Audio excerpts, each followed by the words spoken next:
was younger, I was not like most girls my age. While most of my friends were princesses, I wanted to be something very different. I wanted to be a Power Ranger.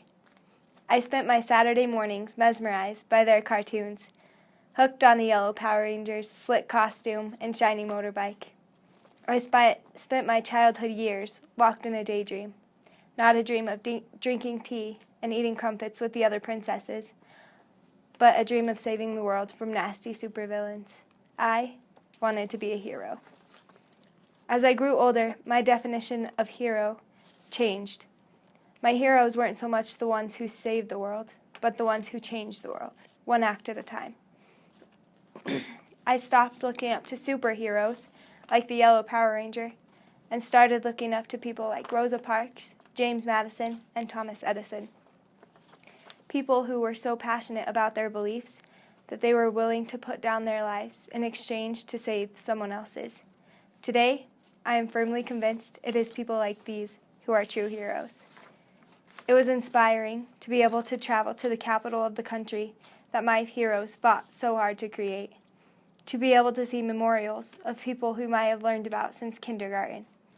Even more inspiring, though, are not the heroes who everyone knows their names, but rather the heroes whose names many have never heard. I was not prepared to experience what I found at Arlington Cemetery. I was shocked by rows upon rows of graves of people who died for my freedom, who died for me. When I set my eyes on this cemetery, an instant wave of grief for their loss and gratitude for their sacrifice almost entirely overcame me. There is no way you can totally understand that feeling of sorrow through a picture. There is no way you can have that sort of gratitude and patriotism in a history textbook. In these days of tightened budget, some may say it's not worth the expense to send kids like me to the Capitol. It is a common belief that my generation will never be heroes, that the kids in today's society take more time taking selfies than taking a look around them. Many people believe that whatever potential my generation has is being wasted on things of little importance, such as Flappy Bird and Snapchat. These people oftentimes think it would be a waste of resources to show teens like me the concrete history of our nation because we will be too busy texting to pay attention. This sentiment, this assumption, is wrong. I learned so many lessons on my youth tour. There are the historic lessons I learned, such as what life may have actually been like for George Washington on Mount Vernon, and how the tomb of the unknown soldier came about. But there were also lessons I learned that were a little bit less expected. I learned not to judge people by the way they look. I learned that even if your chaperone is the scariest man you've ever seen, he might just be the funniest man too. That the super shy kid that sits in the back of the bus may be the best at telling jokes.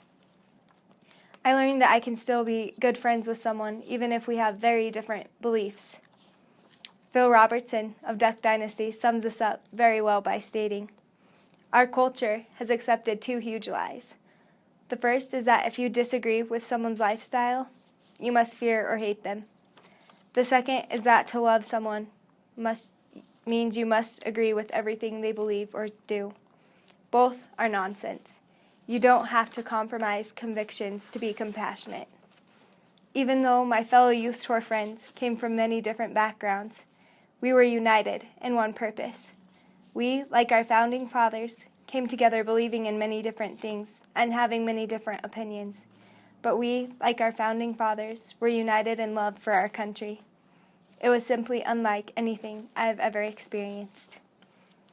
My peers and I may not be considered heroes just yet, but the most prominent lesson I learned on youth tour is that we are the future.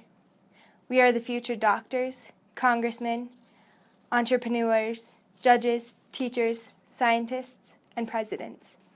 Now, more than ever, we are willing to fight for what we believe in, even if we have to fight alone. I may not ever become the yellow Power Ranger that I once wanted to be, but I, like my fellow youth tour participants, have not just learned how to see a hero, but how to be a hero. Thank you.